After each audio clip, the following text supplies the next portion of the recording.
What's going on, guys? Got back from Rocks and Valleys yesterday. Got the Jeep off the trailer.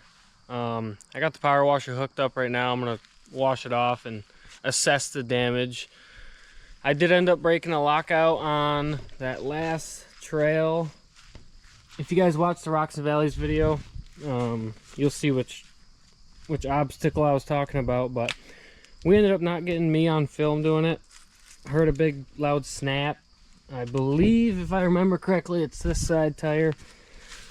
I'm gonna have to, actually I think it might be this side, because I didn't touch it yet because how dirty the wheel is. So I'm gonna power wash this thing, get it all cleaned up, then we can really take a look at how much more body damage I have. This thing's kind of starting to look like a raisin more and more every day.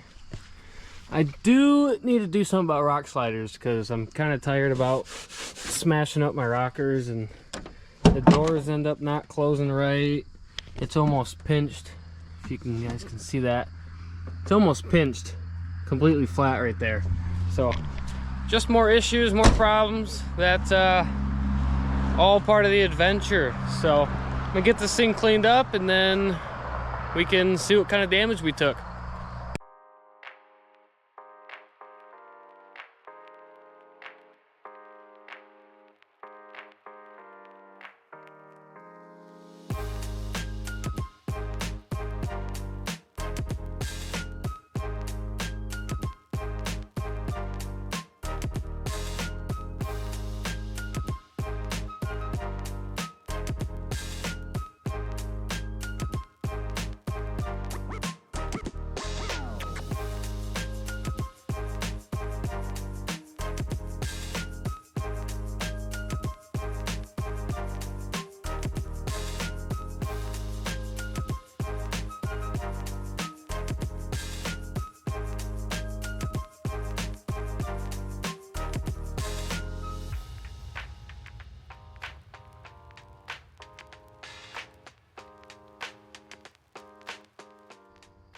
Just finished washing her up.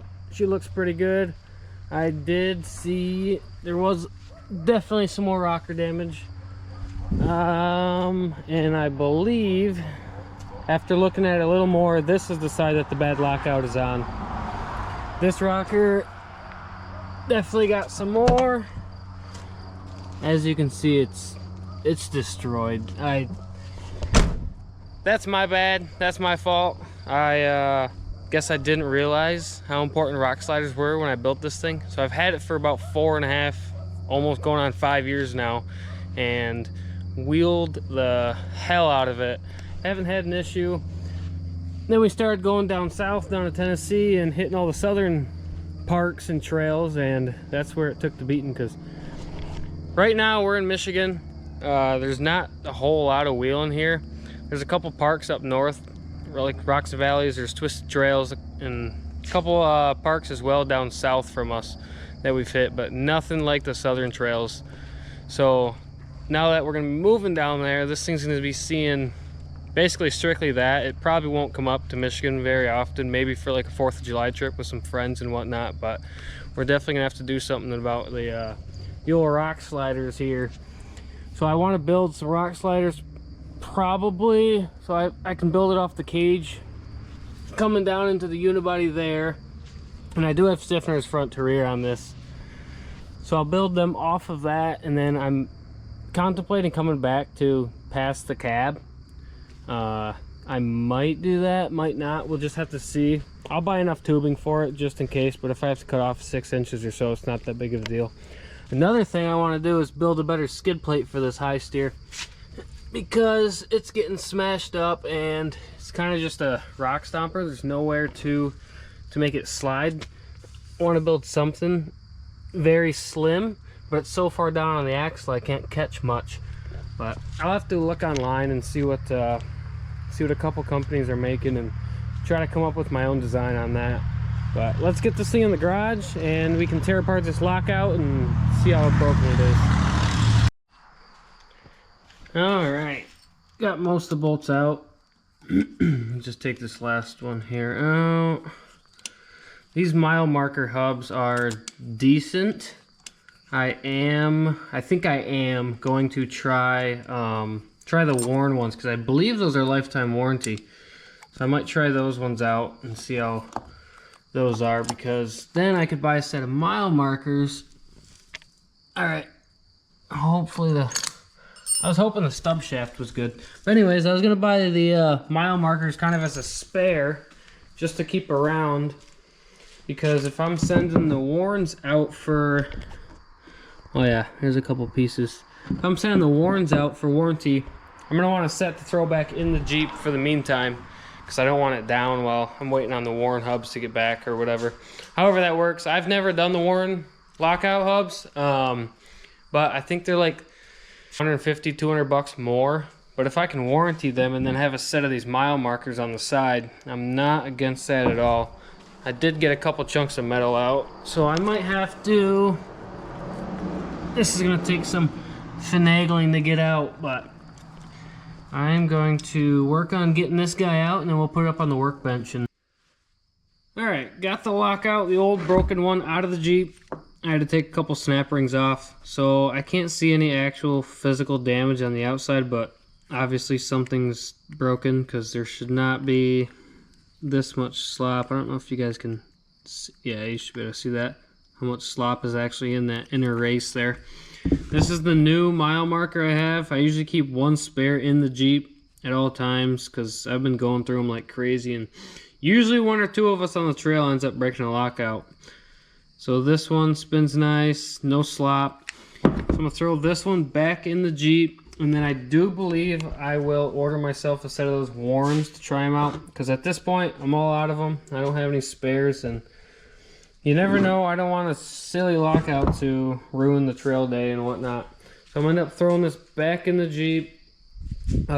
This one's trash. I usually keep the snap rings in a cap or so just in case, because you never know.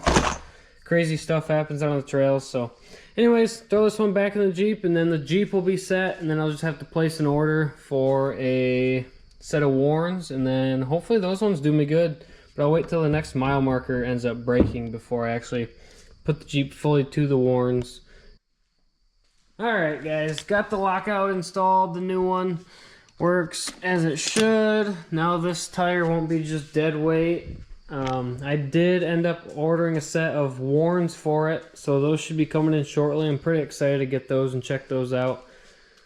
I was in the middle of doing the TK swap, because this still has, the Comanche still has a 261 out of a, I believe it's a 04 Silverado, which is what the drivetrain from that truck is now in this one. Anyways, this still has a 261 and it skips like crazy. So I've been meaning to swap this 241C in it. Still has the same gear ratio and whatnot, but the rear drive shaft yoke, that'll work fine. The front drive shaft yoke, I'll have to do something with that. Which my front drive shaft yoke now, well, the whole shaft itself honestly is kind of destroyed. It vibrates like crazy and it's not happy whatsoever. See if you guys can see this. I don't have much light in here right now, but this is my front drive shaft, and bolts won't go in any tighter. Way too much slop in that shaft, so, and it's not balanced, whatnot, so I think I'll end up probably hitting up Adam's Drive Shafts or one of the bigger companies and just give them some measurements and have them build me a drive shaft. For the front at least. The rear one's fine. The front one needs to definitely be replaced. I would build it myself, but I built that one myself 4 years ago and it's still strong, but it vibrates like crazy. It does not, so when I'm in four-wheel drive going downhill, you can literally see it hopping up and down just because it's not balanced very well. I do need a speed sensor for this T-case. The one on the speed sensor on the 261 is different plug than the 241, unfortunately. Not that big of a deal, so I'll probably end up hitting up a local junkyard or whatnot and robbing one out of a parts truck and then be able to slap that thing in there. I should be able to at least get the T-case installed under the truck.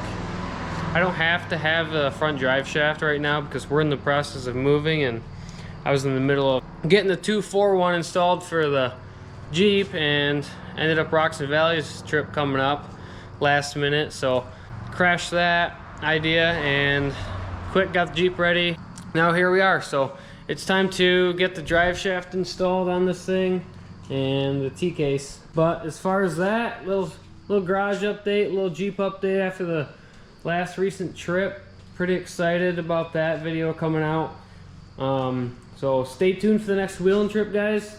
We definitely have a lot more stuff to do to the Jeep itself, and once we move down to Tennessee permanently, we'll have a whole lot of content coming out for all the parks around there. I definitely want to venture out to AOP.